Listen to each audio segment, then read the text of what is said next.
Et bonjour à tous, aujourd'hui on se retrouve pour une présentation de beaucoup de minéraux différents, des minéraux sortis de ma collection et d'une collection d'un ami. Il y a vraiment de tout, que ce soit des pierres brutes, des pierres travaillées comme en galets, en tranches, en sculpture, des quartz à inclusion, des sphères, des fossiles, enfin bref, il y a de tout.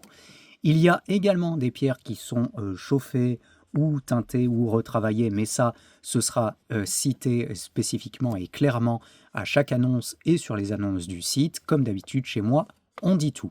Par exemple, celle-ci, elle est teintée. En description, vous retrouvez toujours les liens vers la chaîne principale, vers le site pour commander toutes ces pierres, et un numéro de référence s'affichera juste ici à chaque fois que je présenterai une pierre, et en description, vous pourrez cliquer sur ces références pour commander tous ces minéraux. Si les liens cliquables ne marchent pas, c'est que les pierres sont déjà réservées ou déjà vendues. On est parti. J'ai mis des gants, c'est simplement pas pour faire hyper professionnel et je me la pète, c'est juste que je me suis encore blessé les pouces, donc bon, ça faisait pas joli. Voilà. On va commencer par des sphères. Pour cette première sphère, avec des motifs magnifiques, mais je tiens à préciser que la couleur n'est pas d'origine.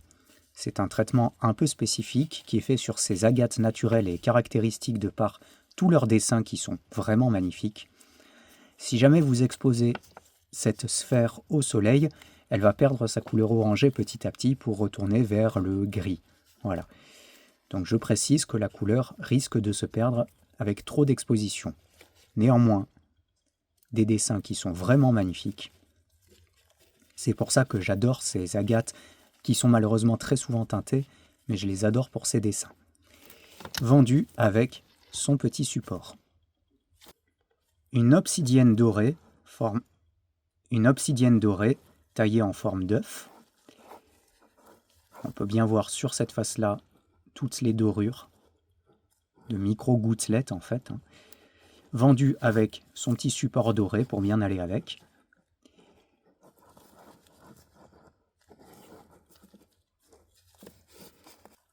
Cette sphère en agate, avec des dessins magnifiques, mais je précise, la couleur est artificielle. Ce genre d'agate est teinté avec un procédé un peu particulier. Toujours ce choix des agates avec de très très beaux dessins pour ce genre de teinture. Donc si vous l'exposez trop longtemps au soleil, elle risque de perdre cette couleur orangée pour se retrouver dans les tons gris.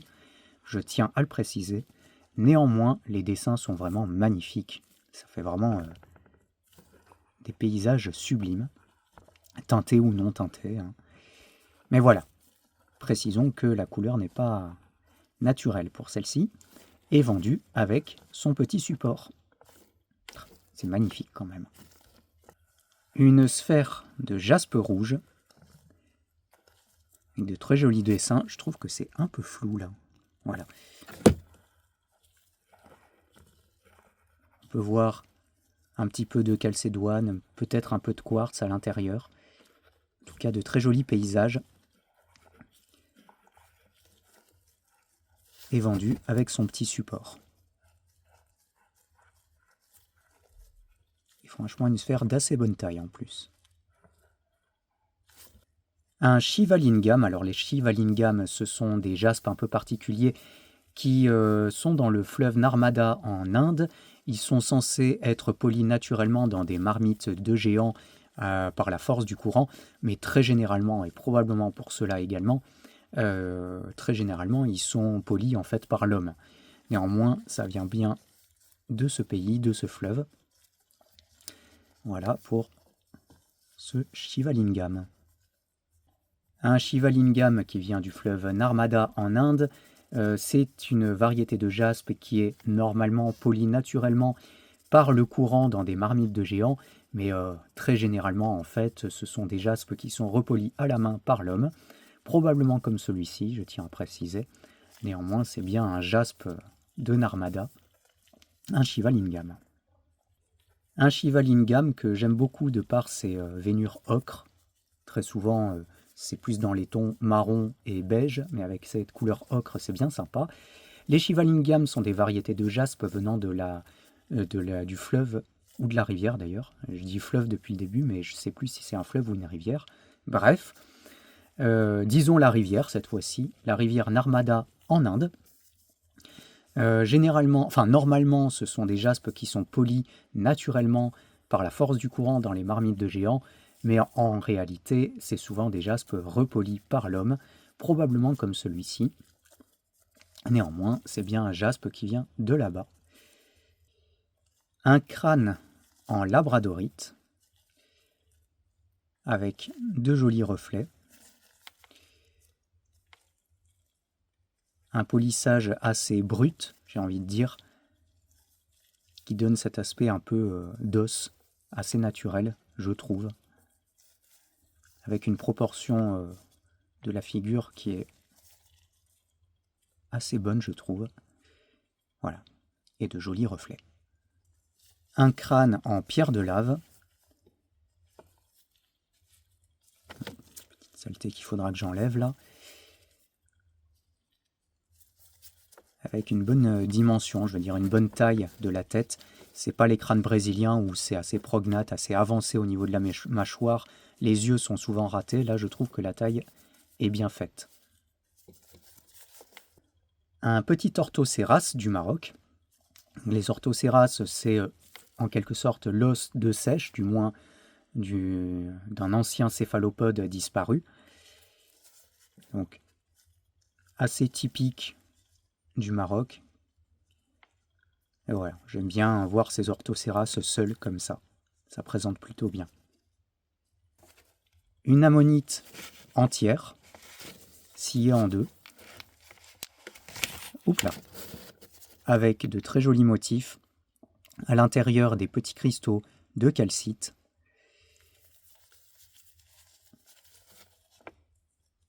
Vraiment très très joli, je trouve.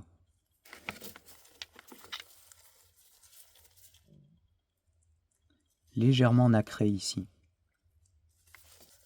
Une petite ammonite entière, sciée en deux,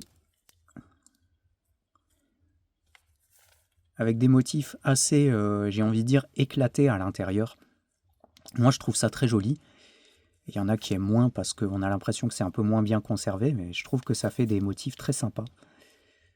C'est pour ça que je l'avais gardé d'ailleurs. Une grosse tranche de bois fossile, de bois silicifié, de bois pétrifié,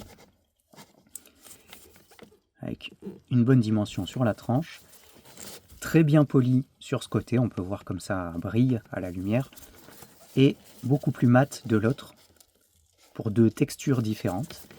Je vais vous agrandir un petit peu pour qu'on voit bien les motifs, parce que là c'est un peu flou. Voilà, un vrai tableau, hein. Là ça fait de très jolies images. Pour une belle plaque de bois fossile.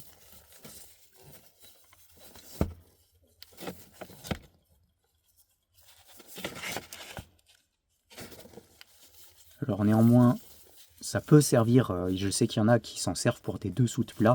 Vous pouvez vous en servir, mais faites quand même attention au choc thermique, hein. C'est très très solide, mais bon, si vous mettez du très très chaud dessus d'un seul coup, ça risque quand même de claquer.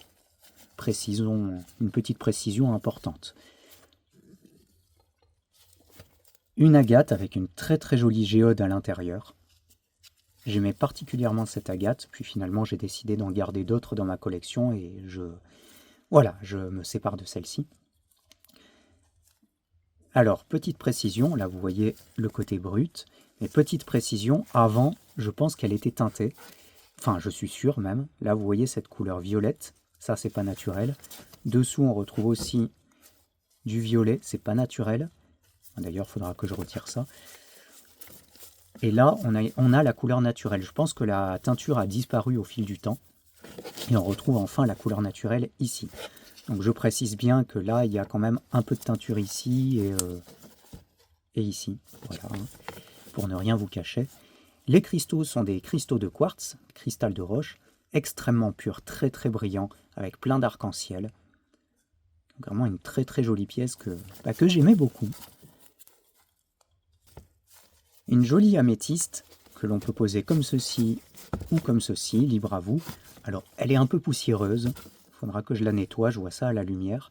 Effectivement, il y a un peu de poussière. Bon, ça n'enlève pas qu'on voit bien la cristallisation, les cristaux bien foncés.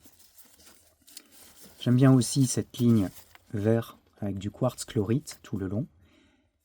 Une seconde ligne avec du quartz incolore et tout le reste en améthyste, avec cet aspect de roche très brute.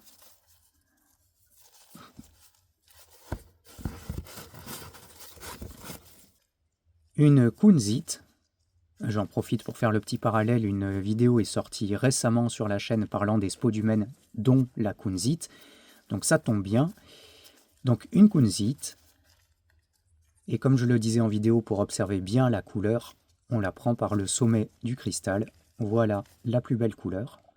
Alors comme ceci, ou comme ceci. Donc là on voit bien sa couleur. Kunzite naturelle, ce n'est pas une idénite irradiée, avec un joli cristal de ma petite collection. Une pyrite avec un joli cube. Alors, ce qu'il y a d'amusant, c'est qu'on a l'impression que le cube est plutôt un pavé, ce qui serait assez étonnant pour la pyrite, qui normalement ne grandit qu'en cube. En fait, c'est juste, je pense que il y a un petit effet d'optique. Bref, les cubes sont très jolis, très brillants. Dessous, c'est très brillant aussi. Une cornaline naturelle, couleur naturelle, avec des dessins très étonnants. J'ai envie d'agrandir un petit peu pour celle-ci. Alors, des petites géodes avec un peu de quartz à l'intérieur. Et là, on a des fractures assez atypiques qui sont super sympas à observer.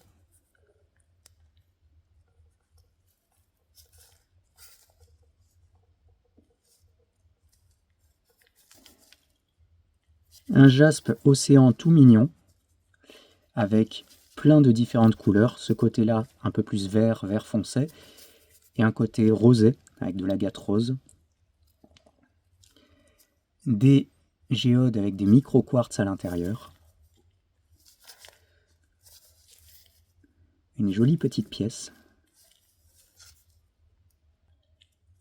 Un œil de tigre que je trouvais très sympathique parce qu'il est complètement déstructuré. Il y a eu une compression assez forte. On peut retrouver donc l'œil de tigre en jaune, un peu d'œil de faucon en noir, des veines d'hématite et des veines de jaspe ocre. Donc un peu tout mélangé, avec vraiment cette structure toute biscornue. Je trouve que ça fait un très joli tableau. Une rhodochrosite en tranche, avec un côté juste scié, assez brut, et l'autre côté poli. Je trouve ça toujours magnifique, la rhodochrosite, une fois que c'est poli. Remarque, en cristallisé, c'est très beau aussi. Bref, c'est un très beau minéral, avec sa couleur caractéristique. Un quartz Aquaora. Oui, j'avais un quartz Aquaora dans ma collection. Les quartz Aquaora ne sont pas naturels. On prend un quartz naturel ici, un quartz cactus, et on va électrolyser, déposer une couche métallique sur le dessus, qui va donner cette couleur bleue. Voilà, donc la couleur bleue n'est pas naturelle, n'est jamais naturelle pour les Aquaora. Mais j'aimais beaucoup sa forme. Et la couleur est pas si intense que ça pour un Aquaora, et donc ça fait une couleur assez, j'avais envie de dire presque, qui rendait assez naturel, contrairement à certains. Donc c'est pour ça que je l'avais dans ma collection. Mais il est temps de m'en séparer. Donc voilà, un quartz Aquaora. Un quartz chlorite. Alors ce genre de quartz chlorite, je les aime beaucoup. Ils viennent d'Himalaya. Et ils sont très effilés, comme si le quartz n'était qu'une pointe longue et effilée, avec de la chlorite vraiment intense, fournie, opaque à l'intérieur, vendue sur son petit support en plexiglas.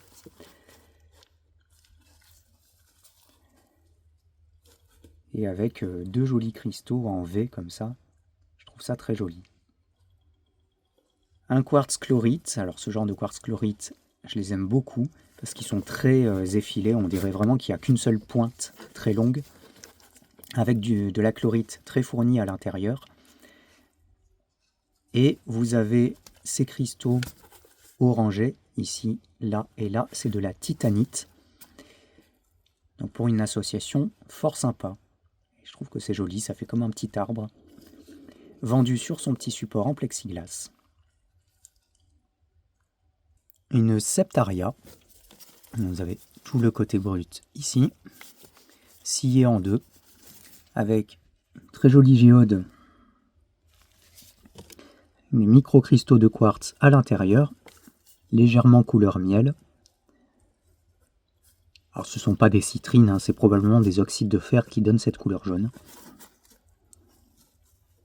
Et un beau motif en éclair. Un quartz titane. Alors cette couleur n'est pas naturelle, regardez comme ça, clac, ça pique les yeux. C'est un quartz naturel, on va prendre un quartz naturel, sur lequel on va apposer une couche métallique, en l'occurrence du titane. C'est un peu le même procédé que le quartz aquaura, sauf que cette fois on utilise du titane. Alors j'avais celui-ci dans ma collection parce que je trouvais la forme bien sympa, mais il est en 200 séparés. Alors ce qu'il y a d'amusant, c'est que vous voyez, c'était exposé comme ceci dans ma vitrine, et on voit que là, ça a perdu un petit peu de couleur, et dessous, ça a gardé toute sa couleur d'origine. Ça claque à mort. Un œil de tigre. Alors vous voyez qu'il a été poli assez bizarrement, parce que d'un côté, on a du jaspe et du jaspe, et je ne l'ai pas choisi spécialement pour l'œil de tigre, en fait, mais pour ce côté avec son jaspe ocre, et de la dendrite qui vient faire un joli dessin en fougère, en racine, que j'aimais beaucoup. Voilà, c'était sa petite particularité, c'est pour ça que je l'avais dans ma collection. Un petit pendentif en agate girasol. C'est pas de l'obsidienne argentée, hein. D'ailleurs, on peut voir ici les couches d'agate. Donc girasol, c'est qui attrape la lumière, c'est pour ça qu'on a l'impression que ça luit légèrement. Avec des motifs et des sculptures qui sont super bien faites. J'y mettrai un petit coup de propre avant la vente, hein, parce que je vois qu'il y a un peu de poussière à l'intérieur.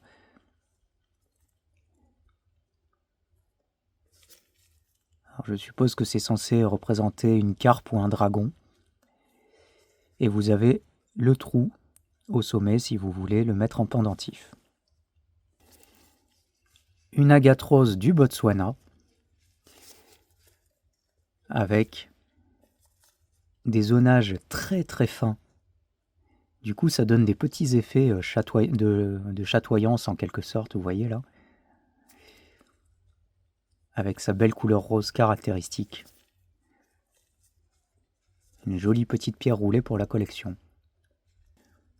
Une smithsonite avec sa couleur bleu glacier. J'allais dire caractéristique, mais non, la smithsonite a beaucoup de couleurs. Mais quand la smithsonite est bleue, ce bleu glacier est assez caractéristique, très proche de l'hémimorphite au niveau du bleu.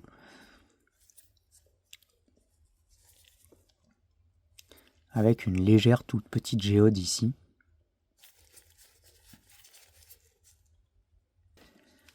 Une citrine chauffée. Voilà, la couleur n'est pas naturelle, c'était une améthyste qui a été chauffée pour obtenir cette couleur.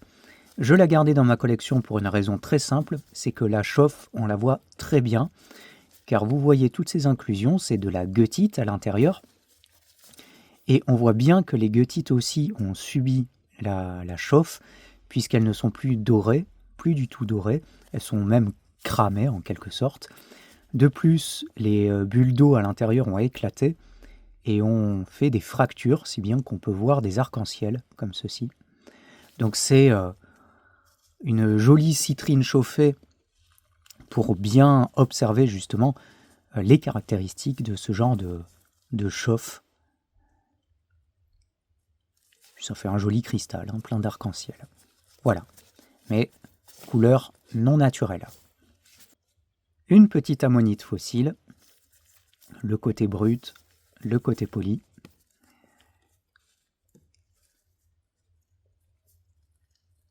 Et malheureusement, je n'ai plus la provenance. Je sais qu'elle est française, mais bon, ça ne nous avance pas à grand-chose, mais j'ai malheureusement perdu la provenance. Voilà. Ça, c'est un peu embêtant. C'est pour ça que je la propose à petit prix, car sans provenance, ça a beaucoup moins de valeur d'un coup.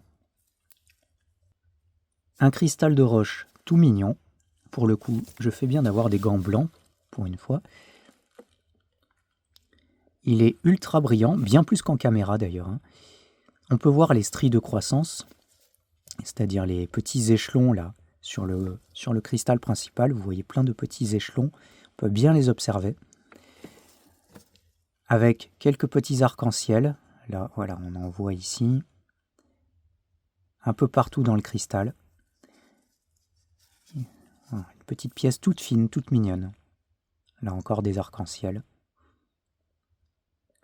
Un quartz, alors ça c'est typique Thaïlande, ce sont des quartz de rivière, donc on va les trouver en galets comme ceci, qui vont venir polir, ils vont laisser un côté brut pour bien capter toutes les inclusions qu'il y a à l'intérieur. On peut voir ici de très beaux arcs-en-ciel, on va agrandir un peu, voilà. Regardez tous ces arcs-en-ciel, c'est magnifique, avec plein d'inclusions de chlorite. Alors c'est ce que les Européens vont donner le nom de quartz lodolite.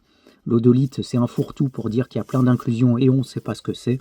Là, ce sont des fractures internes, avec tous les arcs-en-ciel, de la chlorite, que ce soit chlorite verte et un peu cuivre, on va dire. Voilà. Donc pour ceux qui sont familiarisés avec le nom quartz lodolite, oui, c'est un quartz lodolite, mais le nom n'est pas fameux, n'est pas officiel. Un gypse sélénite. Alors avec l'éclairage que j'ai, ça fait un effet très bizarre. Ça fera probablement pas ça avec vous.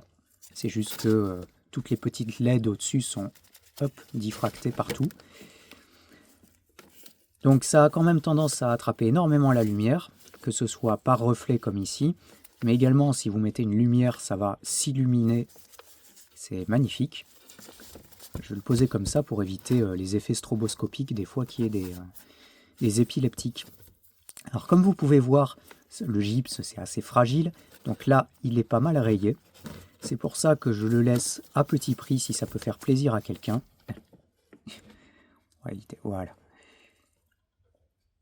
Et voilà, et une bonne dimension. Un gypse ou sélénite, alors ça c'est un grand débat entre minéralogistes et commerçants. Alors, pour les reflets, ça ne fera probablement pas ça chez vous, parce que moi j'ai plein de petites LED qui viennent se refléter à l'intérieur. Hop, donc je vais la poser comme ceci pour éviter trop de reflets pour les épileptiques. Donc néanmoins, ça vient chatouiller en surface dès que vous mettez de la lumière. Si vous mettez une lumière en dessous, sur le côté, ça vient s'illuminer de mille feux, c'est très étonnant. Le gypse est une pierre qui est assez fragile, comme vous voyez, il y a pas mal de petites rayures. C'est pour ça que je la laisse à petit prix, si ça peut faire plaisir à quelqu'un. Un œuf en jaspe paysage, que je trouvais très joli, vendu avec son petit socle.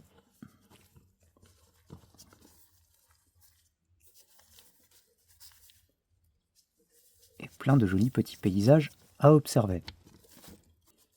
Un quartz avec plein d'inclusions bien sympathiques. On a en vert de la chlorite, d'ailleurs qui suit un fantôme de croissance. C'est-à-dire qu'on peut retrouver Oula, c'est flou. On peut retrouver le triangle qui suit le cristal principal. Ici, à chaque fois ça capte mon doigt. Enfin bref, vous avez des fantômes de croissance multiples à observer. Également, une jolie aiguille en plein milieu. Alors très honnêtement, je suis pas sûr de ce que c'est. Ça pourrait être une aiguille seule de rutile, mais je ne pense pas. En tout cas, observez, elle est magnifique. Et en dessous, alors on retrouve ça en fait ici. Le quartz a été naturellement fracturé avec un peu d'oxyde de fer, ce qui fait que par transparence, ça fait comme une sorte de paysage montagneux. C'est très joli. Et le quartz a été taillé de telle sorte qu'il ne tienne pas debout comme ceci, mais plutôt sur le côté. Ce qui change par rapport à tous ces quartz retaillés. Je trouve que ça présente vraiment très bien. Mais honnêtement, il faut faire attention parce que le moindre petit coup, ça risque de basculer. Donc, oui, il a été taillé comme ceci pour être présenté comme ça.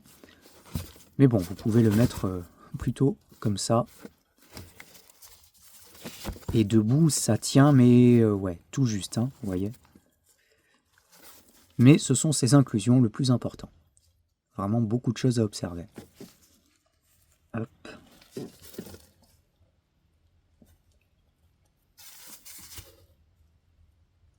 Là, on voit bien l'aiguille qui arrive à la surface. Ah oui, et je précise que le quartz est retaillé. Hein. Les faces ne sont pas naturelles, j'ai envie de dire. Ils ont repoli chaque face. On peut voir que c'est tout lisse. Il n'y a pas de stries de croissance. Donc c'est comme ça que vous voyez si un quartz a été retaillé. Et enfin, pour terminer, une pyramide en agate. Alors c'est une pyramide en agate teintée. Malheureusement, ce type de sculptures sont très souvent teintées. Alors ça fait très longtemps que je l'ai. Et la couleur de base était extrêmement orange. Et le orange s'est perdu au fil du temps. Je pense que là, le orange est bien stabilisé. Ça ne devrait pas plus perdre sa couleur. Mais néanmoins, ce n'est pas sa couleur naturelle. Voilà, je pense que c'était une agate blanche ou grise, un peu comme ça, là. Et ça fait quand même une très jolie pyramide. Et l'agate de base est naturelle. Bon, là, il y a un point de colle qu'il faudra que je retire parce que c'est pas joli. Et voilà pour le tour de toutes ces pierres sortant en partie de ma collection. Retrouvez tous les liens en description